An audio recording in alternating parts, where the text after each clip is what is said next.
wabarakatuh. Alhamdulillah, bertemu sekali lagi kita dalam ruangan channel Azma Muhammad, iaitu Pendidikan Islam Tingkatan 2 KSSM. Okey, pada hari ini Ustazah akan menerangkan berkaitan dengan puasa benting diri, iaitu pelajaran yang ke-18 dalam bidang fiqh. Diharap para pelajar dapat bersedia untuk mengikuti PDPR dengan baik.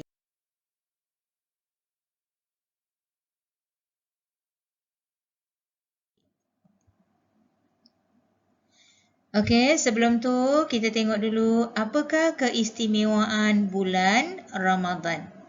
Okey, kita sedia maklumkan bulan Ramadan banyak keistimewaan.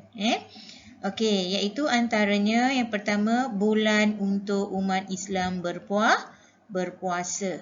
Okey, bulan untuk umat Islam berpuasa. Okey, sebagaimana firman Allah dalam surah Al-Baqarah ayat 185, "Faman syahida minkumus syahra falyasumhu." Okey, yang bermaksud oleh itu sesiapa daripada kamu yang menyaksikan anak bulan Ramadan atau mengetahuinya, maka hendaklah dia berpuasa pada bulan itu. Keistimewaan yang kedua, bulan Ramadan merupakan bulan diturunkan Al-Quran. Bulan diturunkan Al-Quran. Al-Quran diturunkan pada 17 Ramadan. Okey, berdasarkan firman Allah iaitu surah Al-Baqarah ayat 185 yang berbunyi, "A'udzubillahi minasyaitonirrajim. Syahrul Ramadhanal ladzi unzila fihil Quran." Yang bermaksud bulan Ramadan yang padanya diturunkan Al-Quran. Jadi Al-Quran turun dalam bulan Ramadan pada 17 Ramadan. Okey, keistimewaan yang ketiga berkaitan dengan bulan Ramadan iaitu terdapat malam yang mulia, iaitu kita kenali sebagai malam Lailatul Qadar. Okey, apa buktinya? Surah Al-Qadr ayat 3. A'udzubillahi minasyaitonirrajim. Bismillahirrahmanirrahim. Lailatul Qadri khairum min alfi syahr. Yang bermaksud Lailatul Qadar lebih baik daripada 1000 bulan. Okey, keistimewaan yang keempat iaitu bulan Ramadan merupakan bulan pengampunan. Okey, bulan pengampunan segala dosa. Okey, sebagaimana hadis yang telah diriwayatkan oleh Abu Hurairah,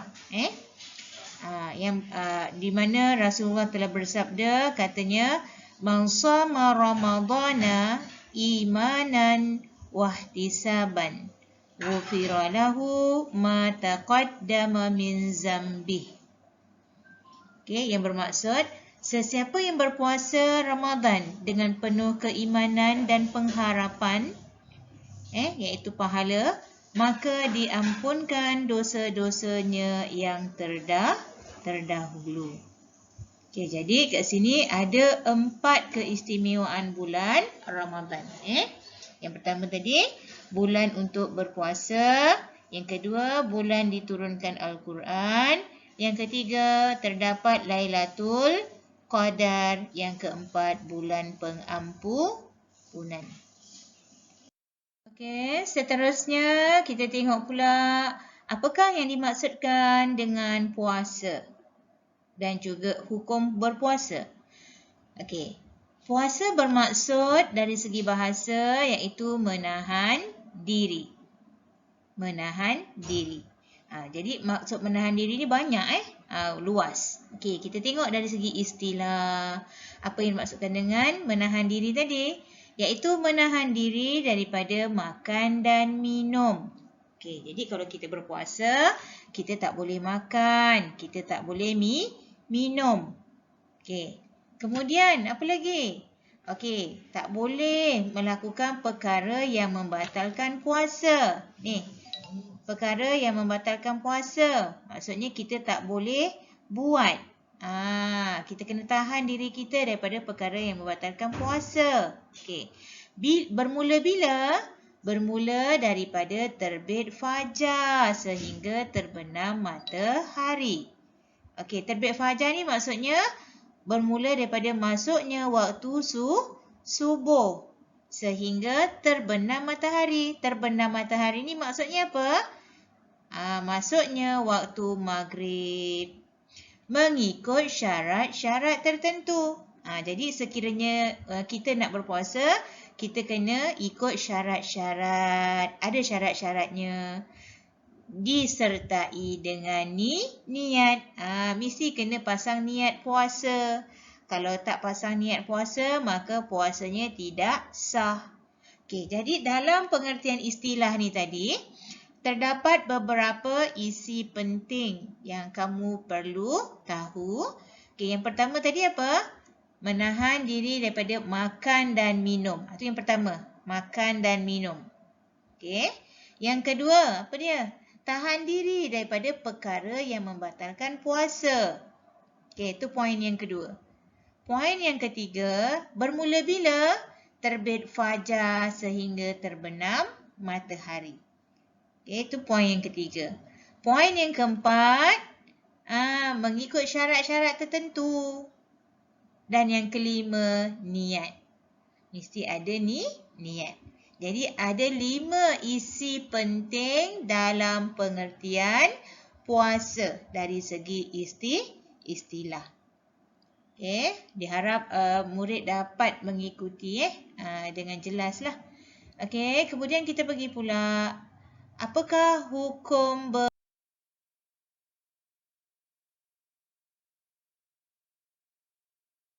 berpuasa? Okey. Apa hukum berpuasa? Okey, berpuasa pada bulan Ramadan hukumnya adalah wajib. Bagi siapa? Bagi setiap orang Islam. Jadi kalau kamu rasa kamu ni orang Islam, maka kamu wajib berpuasa jika memenuhi syarat-syarat yang tertentu.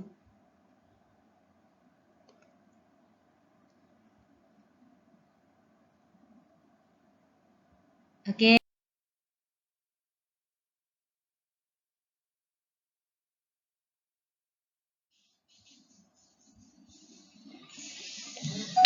Okey, seterusnya kita masuk pula kepada syarat wajib puasa. Okey, syarat wajib puasa terdiri daripada 5 perkara, 5 syarat. Okey, syarat yang pertama iaitu Islam.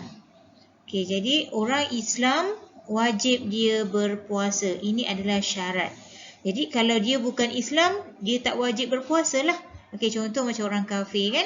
Okey, dia bukan Islam, jadi dia tak wajib berpuasa.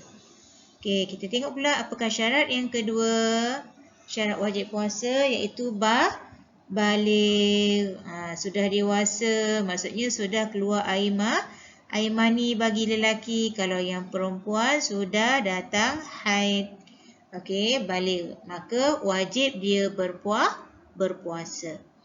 Okey, syarat yang ketiga iaitu berakal. Okey, maksudnya kat sini kalau dia orang gila, dia tak wajib berpuasa. Orang yang sempurna akal sahaja yang wajib berpuasa. Okey, seterusnya tidak uzur syar'i yang menghalang puasa. Okey, maksudnya tidak ada perkara yang menghalang untuk seseorang itu berpuasa. Okey, contoh haid. Okey, barang siapa ataupun perempuan yang kedatangan haid ataupun nifas, jadi dia tidak wajib berpuasa. Ini perkara yang menghalang, jadi dia tidak wajib untuk berpuasa. Okey, kemudian gila walaupun seketika. Orang gila walaupun seketika, dia tidak wajib berpuasa. Okey, kemudian pitam sepanjang hari. Pitam tak sedar. Pitam, Tak sedarkan diri, okey, sepanjang hari, maka dia tidak wajib berpuasa. Okey, seterusnya kita tengok pula. Okey, yang kelima, tidak uzur syar'i yang mengharuskan puasa. Perkara yang mengharuskan puasa. Tidak uzur syar'i yang mengharuskan puasa. Okey, contoh musafir. Jadi orang yang bermusafir, dia diharuskan berbuka puasa. Diharuskan berbuka puasa. Tapi kalau dia nak puasa boleh? Boleh. Diharuskan berpuasa. Okay, kemudian sakit yang memudaratkan. Okey, orang yang sakit memudaratkan diri dia, boleh memudaratkan kesihatan diri dia, dia harus berbuka puasa. Okey, kemudian orang tua yang tidak berdaya. Ini orang tua yang dah tak mampu, dah tak larat lagi nak berpuasa. Maka orang ini harus dia berbuka puasa. Okey, yang keempat, pesakit yang tiada harapan sembuh. Okey, ini pun harus untuk orang ini berbuka puasa. Okey, jadi ada 5 syarat wajib puasa.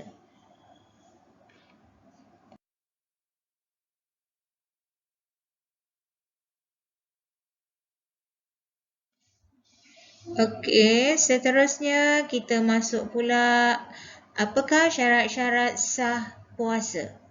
Okey, puasa dikira sah apabila seseorang itu memenuhi syarat berikut. Okey, apa dia syarat dia? Iaitu yang pertama Islam.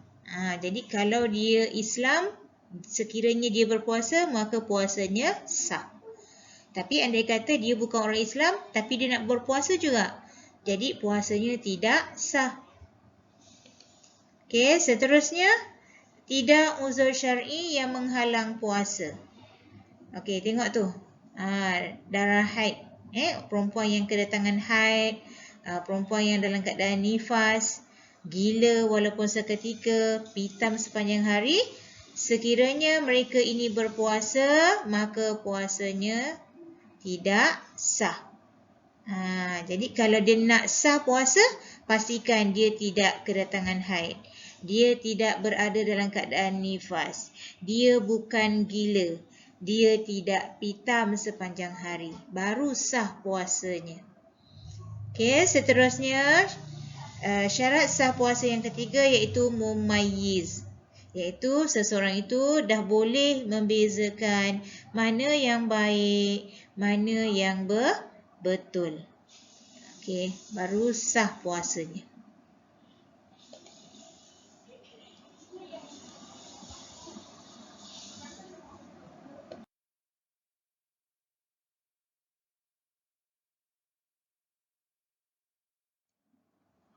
Okey, sekarang kita tengok pula rukun puasa. Okey, siapa tahu rukun puasa ada berapa? Okey. Okey, kita tengok. Rukun puasa ada dua. Yang pertama iaitu niat puasa dalam hati. Jadi kita nak berpuasa, kita kena pasang niat. Pasang niat dalam hati. Jadi kalau siapa nak berpuasa tapi tak pasang niat, maka puasanya tidak sah. Biasa orang pasang niat puasa waktu malam lah ataupun sebelum masuk waktu subuh. Okey, lafaz niat puasa macam mana? Okey, cuba baca sama-sama. Nawaitu sauma ghadin an adai fardi syahri ramadana hazihi sanati lillahi ta'ala. Okey, apa maksud dia? Sahaja aku berpuasa esok hari kerana mengerjakan fardu Ramadan pada tahun ini kerana Allah Ta'ala. Okey. Harap murid-murid dapat ingatlah macam mana lafaz niat puasa. Okey, kemudian rukun yang kedua iaitu meninggalkan perkara-perkara yang boleh membatalkan puasa. Jadi meninggalkan perkara-perkara yang membatalkan puasa. Jadi rukun puasa ada dua. Okey, yang pertama niat, yang kedua meninggalkan perkara-perkara yang boleh membatalkan puasa.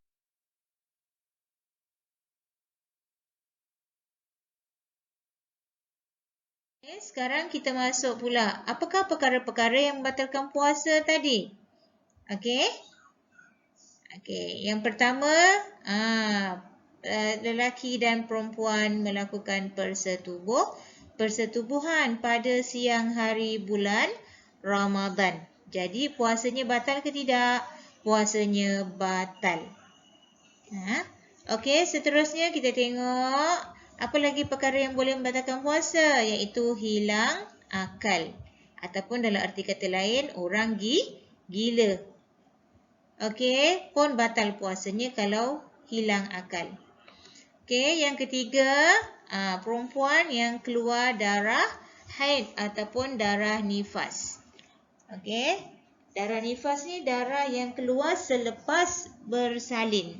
Selepas melahirkan anak, seseorang itu keluar darah. Seseorang perempuan keluar darah. Itu namanya darah nifas.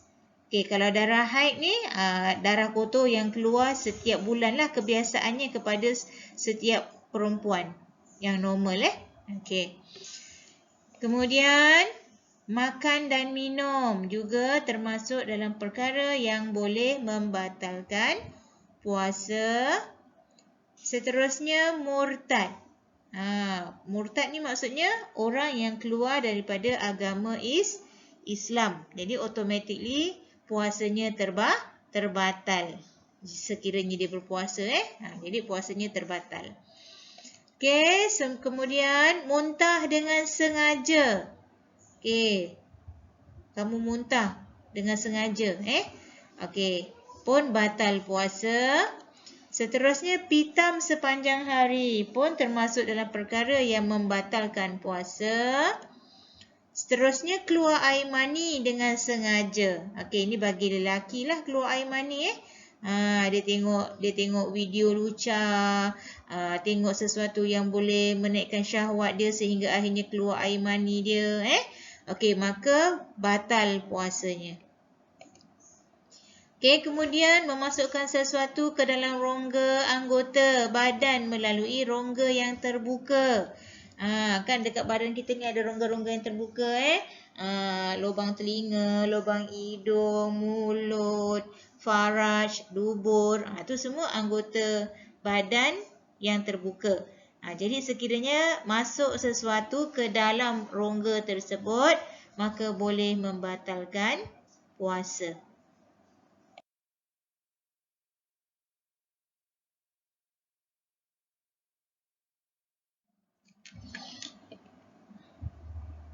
Okey, sekarang kita tengok pula. Apakah perkara-perkara makruh jika kita lakukan ketika kita sedang berpuasa? Makruh hukum dia. Okey, yang pertama, tidur berlebihan pada siang hari bulan Ramadan. Tidur yang terlalulah lama. Sepanjang hari dia asyik tidur terus. Nak ngelakkan daripada dia lapar tu, dia asyik tidur berterusan. Maka makruh. Makruh. Okey, kemudian merasa makanan dengan lidah. Okey, ini biasa ibu-ibu lah duduk kat dapur nak memasak kan untuk berbuka puasa. Dia nak rasa masakan dia tu dah okey ke belum. Tawar ke, masin ke. Jadi dia pun rasalah dengan lidah. Walaupun dia tak telan, tapi hukumnya adalah makruh perbuatan tadi. Okey. Okey, kemudian berbekam. Biasa orang berbekam ni nak keluarkan darah-darah kotor lah daripada badan kan. Jadi kalau dia buat dalam bulan puasa, hukumnya adalah makruh. Tapi puasa tetap sah. Puasa tetap sah. Okey. Kemudian melewatkan berbuka puasa pun makruh. Sebaik-baiknya bila masuk je waktu maghrib, segerakan berbuka puasa. Jangan lengah-lengahkan. Jangan lewat-lewatkan. Kalau lewat-lewatkan, makruh hukum dia. Okey, kemudian kita tengok pula apa lagi perkara makruh ketika berpuasa. Gosok gigi selepas gelincir matahari. Okey, gelincir matahari ni maksudnya masuk waktu Zuhur. Baru awak kalang kabut nak gosok gigi sebab mulut dah berbau. Okey, jadi kena gosok gigi awal lah sebelum masuk waktu Zuhur. Bila dah masuk waktu Zuhur, hukumnya adalah makruh menggosok gigi. Okey, seterusnya ni orang yang suka berkumur-kumur ni. Kumur-kumur nak hilangkan rasa tekak kering kan. Okey, dia pun kumur-kumur. Lepas tu masukkan air ke dalam hidung secara berlebih-lebihan pun hukumnya adalah makruh. Okey, kemudian mandi wajib. Selepas terbit fajar subuh. Dah masuk waktu subuh, dia baru nak mandi hadas besar, baru nak mandi wajib, maka makruh. Okey, kemudian mandi secara berlebih-lebihan dengan tujuan untuk menyegarkan badan. Okey, sekejap mandi. Okey. Tujuan dia nak bagi segar badan, jadi tak rasa lesu kan, tak rasa letih kan. Jadi itu pun makruh. Okey, jadi ada beberapa perkara yang menyebabkan makruh kita lakukan ketika kita sedang berpuasa.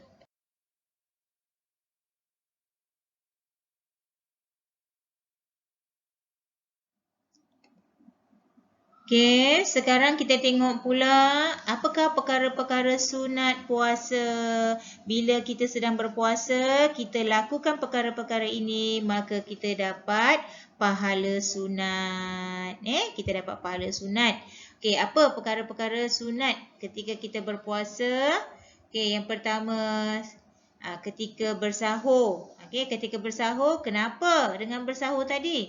Okey, bersahur. Bila kamu bersahur, kamu dapat pahala sunat. Bersahur. Sebelum masuknya waktu subuh. Sebelum masuk azan subuh, kamu bersahur. Maka bersahur tadi kamu dapat pahala sunat. Okey. Kemudian yang kedua, melewatkan sahur. Janganlah sahur pukul 3 pagi kan, awal sangat. Jadi lewatkan sahur. Sebelum masuk waktu subuh tu, dalam berapa minit lagi nak masuk waktu subuh, sahurlah kamu. Makanlah. Yang penting sebelum masuk azan subuh. Kalau dah azan subuh, dah kena berhentilah. Tak boleh teruskan makan, nanti batal puasa. Okey, yang ketiga, mandi wajib. Sebelum terbit fajar, sekiranya kamu dalam keadaan berhadas besar. Mandi wajib sebelum masuk waktu subuh, maka kamu dapat pahala sunat. Okey, tapi kalau selepas masuk waktu subuh, kamu masih belum mandi wajib, belum mandi hadas besar, okey, kamu boleh puasa tak? Puasa masih boleh diteruskan. Yang pasti, jangan sampai melewati tergelincir matahari. Jangan sampai nak masuk waktu zuhur baru nak mandi wajib. Tak boleh. Okey, kemudian kita pergi tengok pula situasi yang bagaimana ketika berbuka puasa. Ni saat kita nak buka puasa, apakah perkara-perkara sunat? Yang boleh kita lakukan. Yang pertama, segera berbuka. Apabila masuk waktu berbuka. Segera, jangan dilengah-lengahkan. Okey, segera kita berbuka, maka dapat pahala sunat. Tapi pastikan masuk waktu. Jangan waktu belum masuk, awak dah makan dulu. Maka batal puasa. Okey, kemudian yang kedua, mendahulukan buah kurma, air atau makanan yang manis. Maksudnya, masa kita nak berbuka tu, kita makan dulu buah kurma ataupun kita minum air ataupun kita merasalah makanan-makanan yang manis sikit. Okey, pun itu termasuk perkara sunat. Okey, yang ketiga, membaca doa ketika berbuka. Baca doa. Doa nak berbuka. Okey, jangan lupa baca doa berbuka. Macam mana doa berbuka?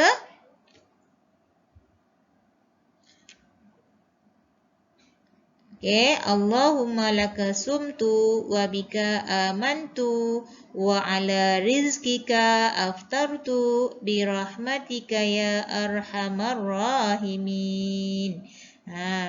Jangan terus hentam je makanan tu. Baca dulu doa. Okay, doa berbuka puasa, doa makan. Okay, seterusnya. Menjamu orang lain berbuka puasa. Okey, kamu jamu orang makan. Dapat kamu pahala sunat. Pahala sunat. Jamu orang lain makan. Ataupun menjamu orang lain berbuka puasa. Walaupun hanya sebiji kurma ataupun sebiji tamar. Dapat itu termasuk perkara sunat. Okey, kemudian kita tengok situasi yang ketiga. Iaitu ibadah pada waktu siang dan malam.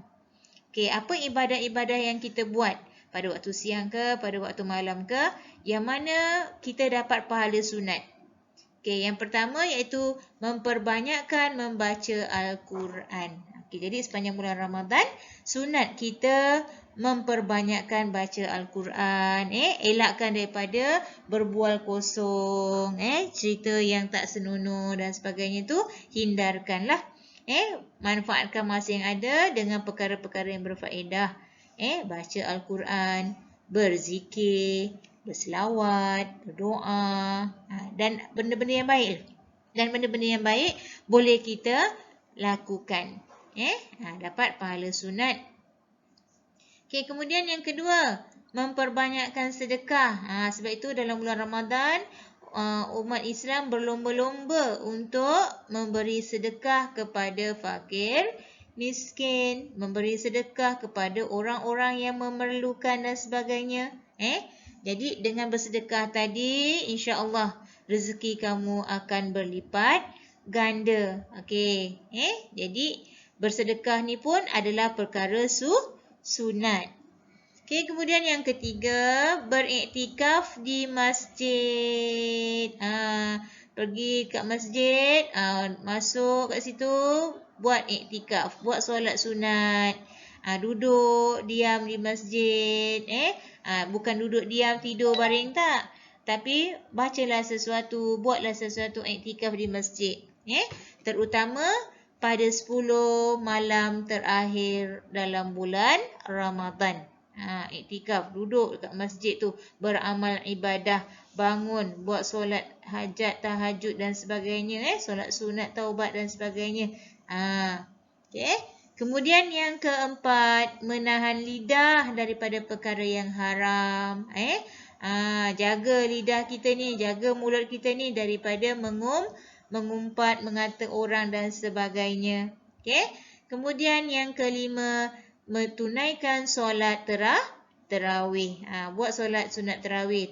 Tak buat dekat masjid, buat kat rumah pun boleh. Nak buat solat tarawih berjemaah lagi afdal. Tapi kalau nak buat seorang-seorang pun boleh. Okey. Okey, solat witir. Selepas solat tarawih, okey, kita tutup solat kita dengan solat witir. Okey, kemudian solat sunat yang lain juga termasuk dalam perkara sunat untuk kita lakukan sepanjang bulan Ramadan. Dan juga bulan-bulan yang lain lah. Okey, ini kita fokus bulan Ramadan lah. Okey, jadi penuhkan masa kamu tu dengan perkara-perkara yang bermanfaat.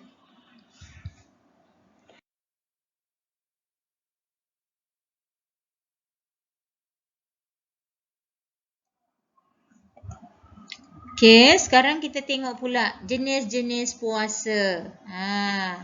Jenis-jenis puasa. Puasa pun ada jenis-jenis ya. Okey, tengok jenis-jenis puasa. Yang pertama, puasa wajib. Puasa wajib maksudnya wajib setiap orang Islam berpuasa. Okey, contohnya puasa apa? puasa Ramadan. Puasa pada bulan Ramadan hukumnya adalah wajib. Okey, yang kedua puasa qada. Puasa qada ni nak gantikan puasa. Awak dah tertinggal dalam bulan Ramadan, awak tak puasa berapa hari tu. Jadi awak kena qada puasa, hukumnya adalah wajib. Okey, kemudian puasa nazar. Ni puasa nazar ni seseorang itu berniat. Okey, contoh seandainya saya dapat 9 A1 dalam SPM, saya akan puasa sunat sebanyak 3 hari berturut-turut. Jadi sekiranya kamu dapat keputusan 9 A1 nanti, maka kamu kena tunaikan puasa selama 3 hari berturut-turut seperti yang kamu niatkan, seperti yang kamu nazar.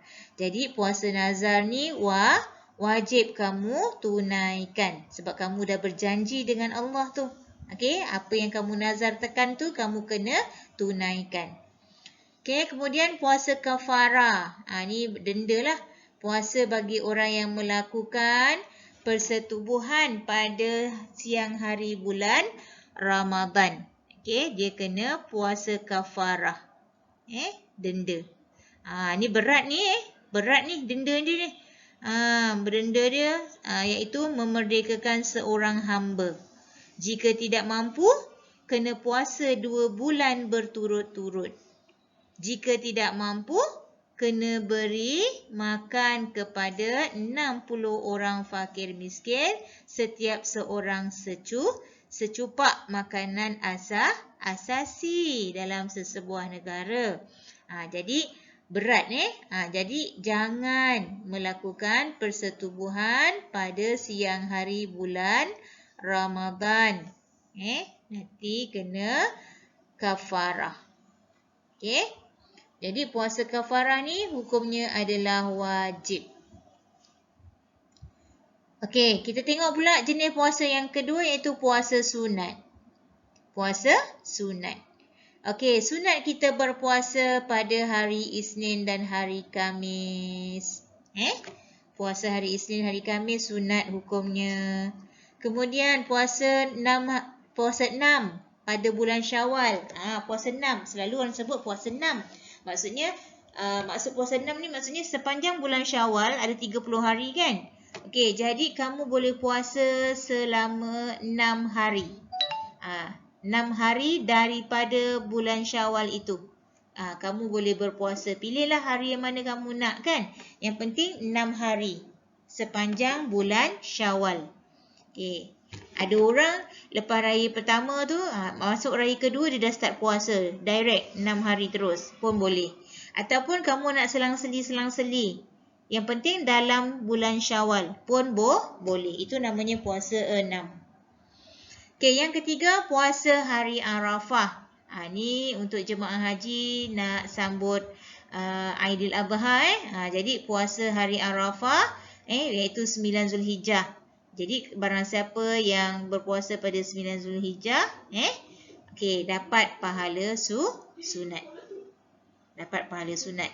Okey. Disunatkan kita berpuasa pada hari Arafah 9 Zulhijjah.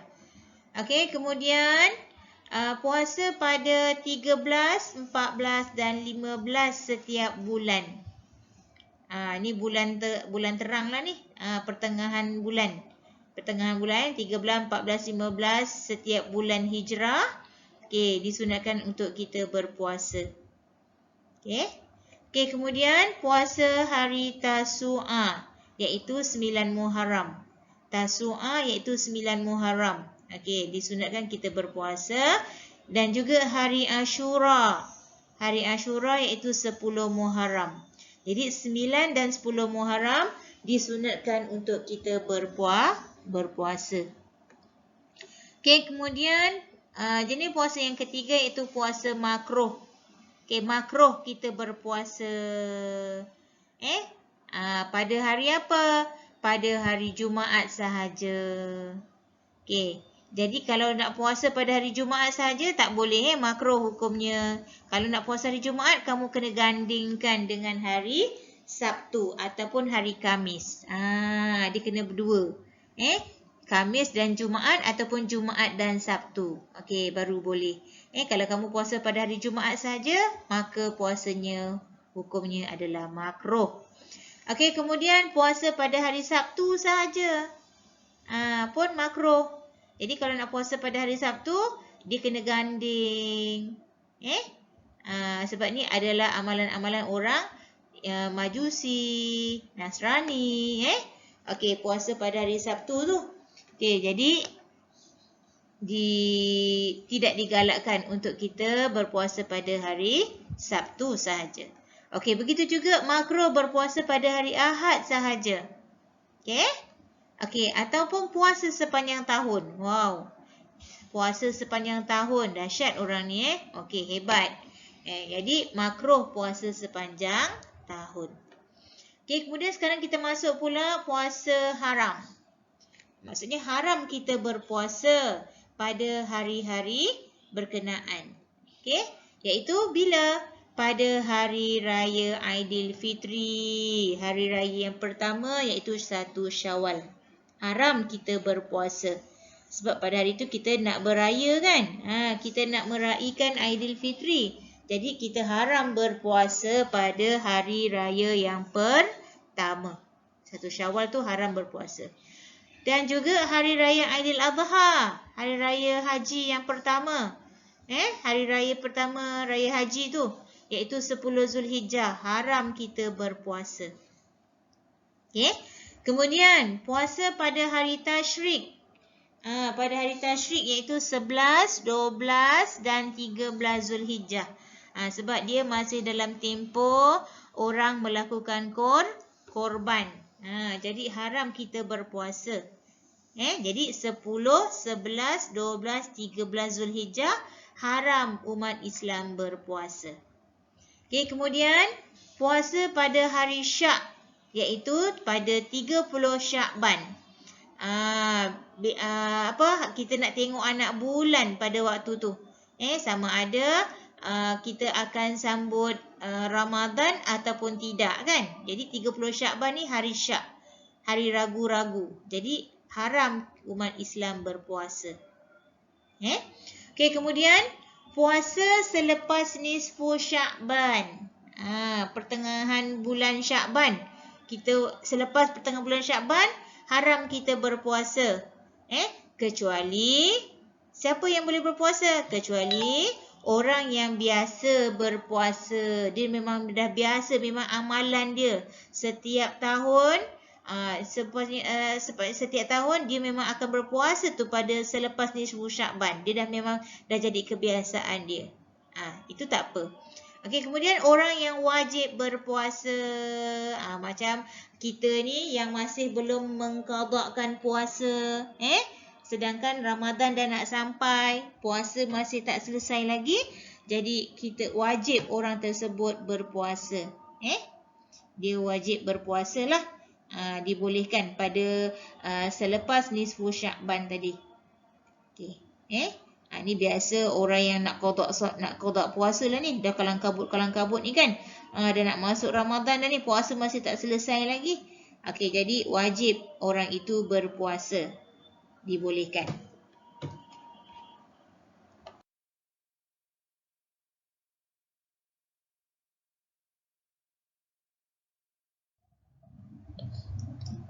Okey, seterusnya kita tengok pula golongan yang diharuskan berbuka puasa.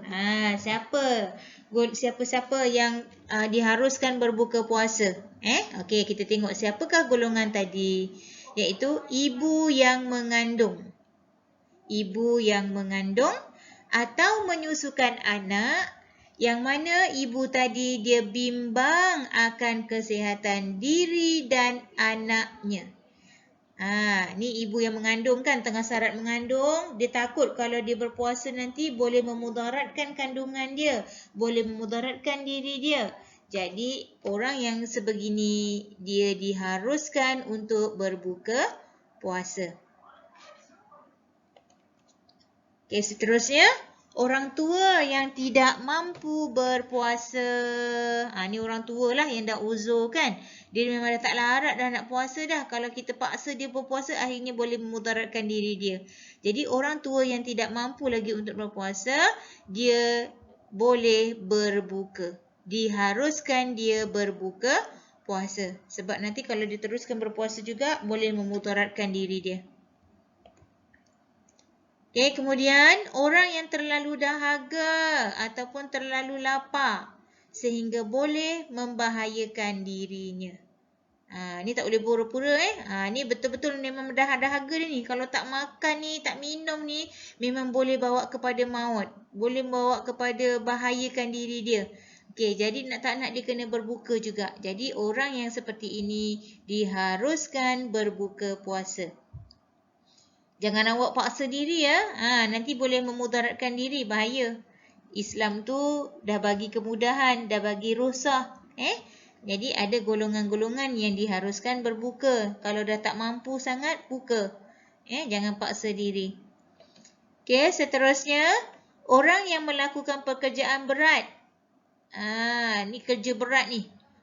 Kontraktor, panjat bangunan, angkat besi dan sebagainya. Berat memang penat gila kalau dia buat kerja ni kan. Sehingga boleh memudaratkan dirinya jika dia teruskan berpuasa.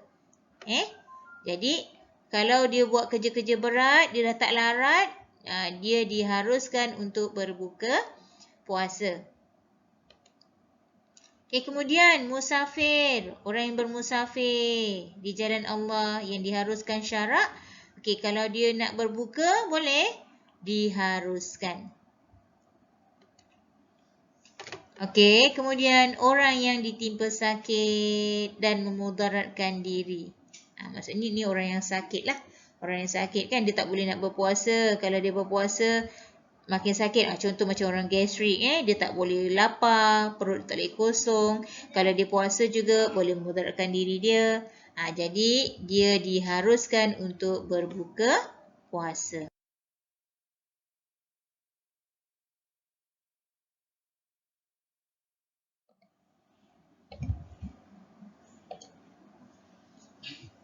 Sekarang kita tengok pula apakah yang dimaksudkan dengan qada. Qada puasa. Biasa kan kamu dengar, kamu sebut qada puasa, fidyah, kafarah puasa. Jadi hari ni kita akan sentuh apakah yang dimaksudkan dengan qada puasa. Qada puasa iaitu menggantikan hari puasa Ramadan bagi setiap hari yang ditinggalkan. Maksudnya dalam bulan Ramadan seseorang itu tidak dapat berpuasa disebabkan sebab-sebab tertentu. Dia tak berpuasa. Jadi berapa hari dia tak puasa? Contoh dia tak puasa sepanjang bulan Ramadan tu 5 hari. Ada sebab-sebab tertentu dia tak puasa. Jadi orang seperti ini dia kena gantikan puasanya. Jadi itu namanya qada. Itu namanya qada. Dia kena ganti puasanya berapa hari dia tak buat sepanjang bulan Ramadan tadi. Kemudian yang kedua, fidyah. Fidyah. Apa yang dimaksudkan dengan fidyah? Iaitu memberi makan kepada fakir miskin dengan kadar secupak makanan asasi sesebuah negara.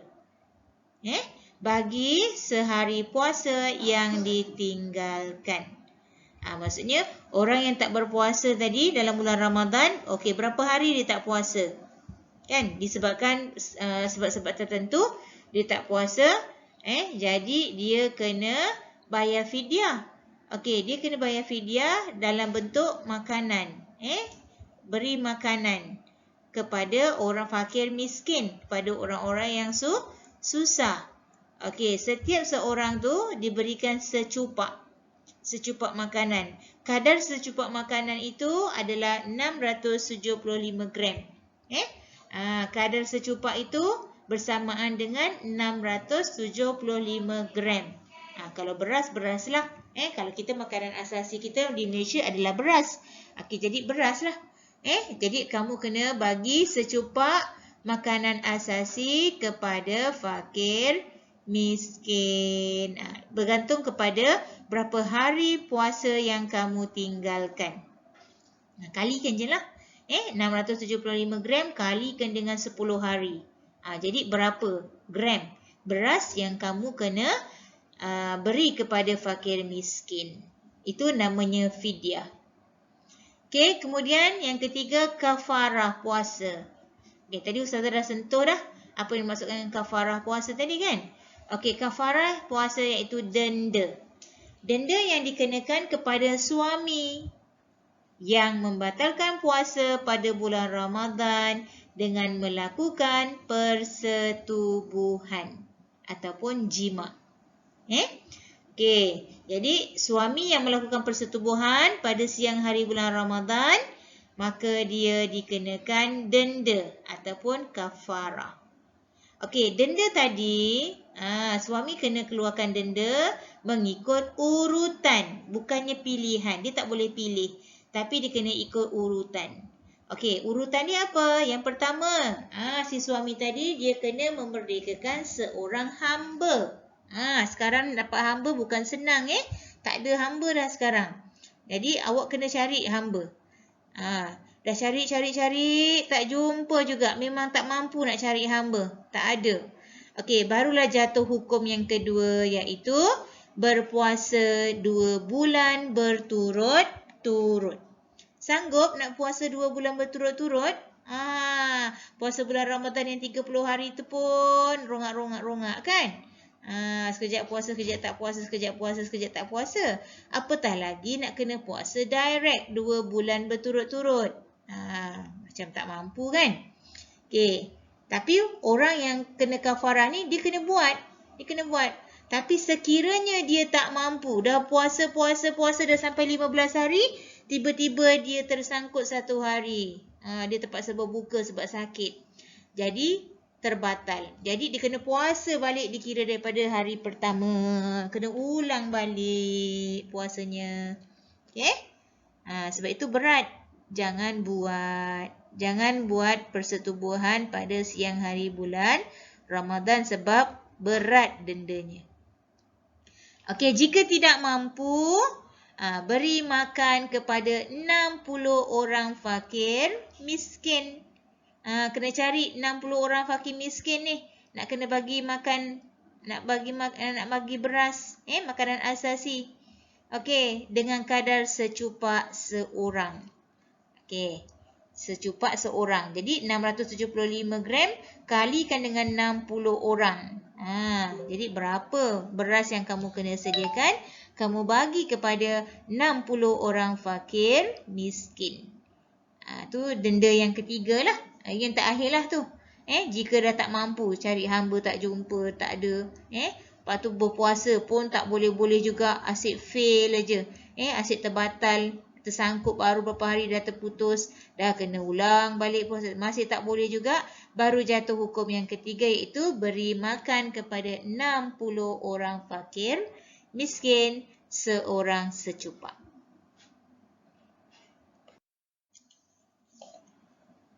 Okey, sekarang kita pergi pula kepada siapakah golongan ataupun siapakah orang yang wajib qada puasa? Siapakah orang yang wajib bayar fidyah? Siapakah golongan yang wajib qada dan wajib bayar fidyah? Siapa golongan yang wajib qada dan kafarah? Jadi golongan ni maksudnya orang lah. Tadi kan siapa-siapa yang tak puasa bulan Ramadan tadi dibagi keringanan kan untuk berbuka. Jadi sekarang kita tengok golongan-golongan mana yang wajib qada puasa. Golongan mana yang wajib bayar fidyah sahaja. Golongan mana yang wajib qada dan bayar fidyah. Golongan mana yang wajib qada dan kafarah. Jadi setiap golongan ini berbeza-beza keadaan. Okey, kita tengok. Siapakah golongan yang wajib qada puasa, yang wajib gantikan puasa? Wajib gantikan puasa yang dia dah tinggalkan dalam bulan Ramadan tadi tu. Okey, siapa orang-orangnya? Iaitu perempuan yang kedatangan haid. ataupun nifas. Tadi kan orang perempuan yang kedatangan haid ataupun nifas, dia tak boleh berpuasa, kan? Tak boleh berpuasa. Okey, jadi perempuan yang kedatangan haid dan nifas ni, dia tak boleh berpuasa dalam bulan Ramadan. Jadi, dia kena ganti puasanya pada hari lain. Okey, kemudian yang kedua, sakit yang memudaratkan. Okey, siapa-siapa sahaja yang mengalami sakit, kalau dia berpuasa akhirnya dia boleh memudaratkan diri dia, okey, gastrik dan sebagainya. Okey, jadi orang ini dia boleh berbuka puasa kan, dia haruskan berbuka. Jadi dia kena qada puasanya. Okey, kemudian yang ketiga, musafir. Orang yang bermusafir tadi, dia pergi berjalan jauh kan? Jadi dia diharuskan berbuka puasa. Jadi kalau dia berbuka puasa, nanti lepas habis Ramadan dia kena ganti puasa. Dia kena wajib qada puasanya. Berapa hari yang dia tak berpuasa ketika dia bermusafir. Okey, yang keempat, ibu yang mengandung atau menyusukan anak yang bimbangkan kesihatan dirinya sahaja. Ni ibu yang mengandung. Ibu mengandung tadi kan diharuskan berbuka puasa, kan? Tapi isunya sekarang dia wajib qada puasa bila dia bimbangkan kesihatan dirinya sahaja. Okey. Okey, jadi dia kena ganti puasa. Okey. Ataupun dia menyusukan anak, tapi dibimbangkan kesihatan dirinya. Bukan dia bimbangkan kesihatan anak, tapi dia bimbangkan kesihatan dirinya. Sebab bila ibu mengandung tadi, dia tak makan, nanti takut dia boleh memberi efek kepada susu. Mungkin susu kering sebab dia kurang minum dan sebagainya kan. Jadi boleh memudaratkan diri si ibu tadi. Jadi ibu tadi dia wajib ganti puasa. Berapa hari dia tak puasa dalam bulan Ramadan. Okey? Jadi ada 4 golongan yang wajib ganti puasa. Okey, sekarang kita tengok pula. Siapa golongan yang wajib bayar fidyah? Wajib bayar fidyah kepada fakir miskin tadi. Keluarkan beras. Beri beras kepada fakir miskin. Okey, siapa golongan tadi? Iaitu orang sakit yang tiada harapan sembuh. Ni memang orang ni memang tak ada harapan sembuh lah. Memang sakit dia memang kritikal. Memang terlantar. Dia nak berpuasa pun memang tak mampu dah. Tak boleh. Jadi dia tak wajib ganti puasa, tapi dia cuma hanya wajib bayar fidyah. Okey, yang kedua, orang tua yang tidak mampu berpuasa. Orang tua memang dah tak mampu nak puasa dah. Kalau dia puasa pun memang dah tak larat dah. Memang tak boleh, memang boleh membahayakan diri dia. Jadi kalau dah lepas bulan Ramadan pun dia memang tak boleh berpuasa juga. Jadi orang yang sebegini wajib bayar fidyah. Dia tak perlu ganti puasa sebab dia memang tak mampu untuk berpuasa. Memang dah tak larat dah orang tua ni. Jadi dia cuma wajib bayar fidyah. Okey, yang ketiga, orang yang mati sebelum sempat qada puasanya. Okey, belum sempat dia ganti puasa, dia mati. Dia meninggal dunia. Jadi orang yang meninggal tadi, dia belum sempat ganti puasa, dia tak perlu puasa lagi dah sebab dah mati kan. Nak puasa macam mana? Jadi dia cuma keluarkan fidyah. Warisnya boleh keluarkan fidyah. Keluarkan fidyah, bayarkan fidyah untuk si mati tadi. Okey? Tapi kalau ada di antara warisnya boleh sempat gantikan, boleh mengqadakan puasa si mati tadi, maka fidyah tak perlu lagi dikeluarkan. Kalau ada warisnya, adik-beradik dia puasakan untuk si mati tadi, maka fidyah tadi tak perlu dikeluarkan lagi dah. Okey, kemudian kita tengok pula golongan yang ketiga, iaitu golongan yang wajib qada puasa dan kena keluar fidyah. Wajib bayar fidyah.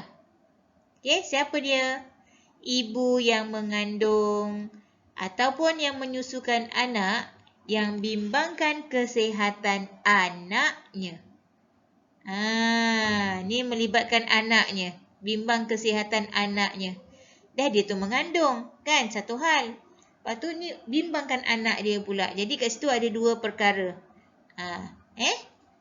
Dua perkara lah. Satu dia bimbangkan diri dia dan dengan anak dia sekali. Jadi sebab itu dia kena wajib qada dan wajib fidyah. Okey, kemudian yang kedua, tidak qada puasa tanpa keuzuran sehingga masuk bulan Ramadan seterusnya. Ni orang yang lengah-lengah-lengahkan ganti puasa ni.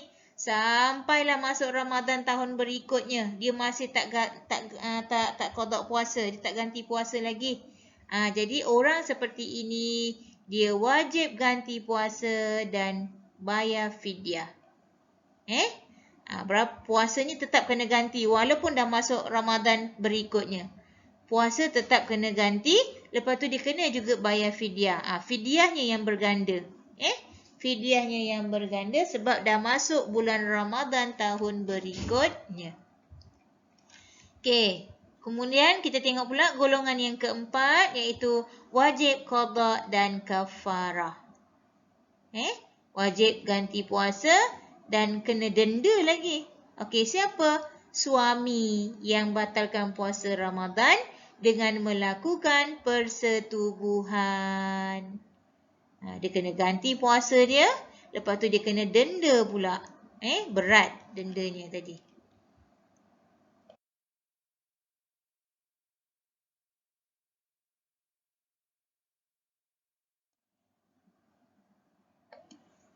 Okey, akhir sekali kita sentuh berkaitan dengan hikmah puasa. Apa kelebihan seseorang itu berpuasa? Okey, yang pertama, dapat memelihara kesihatan tubuh badan bagi merehatkan sistem pencernaan. Jadi kita bagi rehat sistem pencernaan kita ni.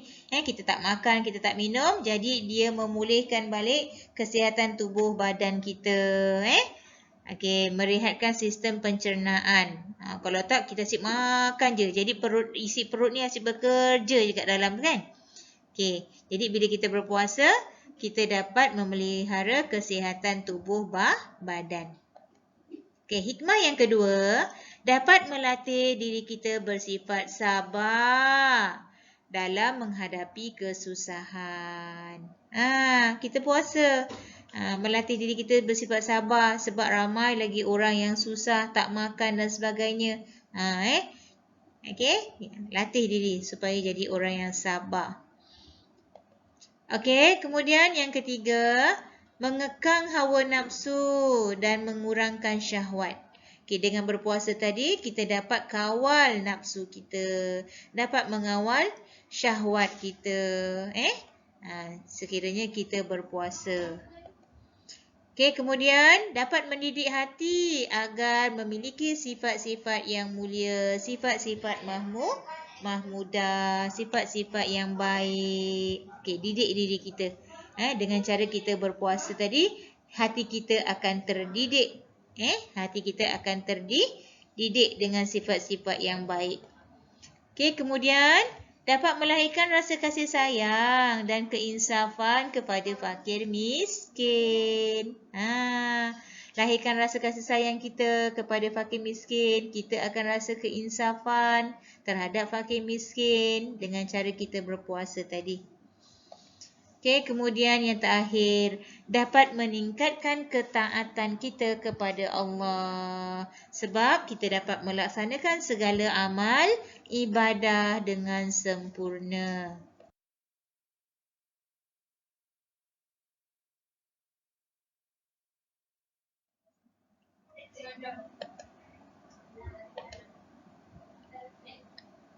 Okey, sampai di sini sahaja pertemuan kita. Semoga apa yang disampaikan dapat memberikan manfaat dan dapat penjelasan. Okey, sekiranya ada apa-apa permasalahan, boleh berhubung dengan Ustazah di WhatsApp. Okey, sebelum tu mohon kepada murid-murid untuk jawab soalan latihan Google Form dengan klik dan link tersebut. Begitu juga dengan link kehadiran. Jangan lupa isi. Okey. Wabillahi taufiq wal hidayah. Wassalamualaikum warahmatullahi wabarakatuh.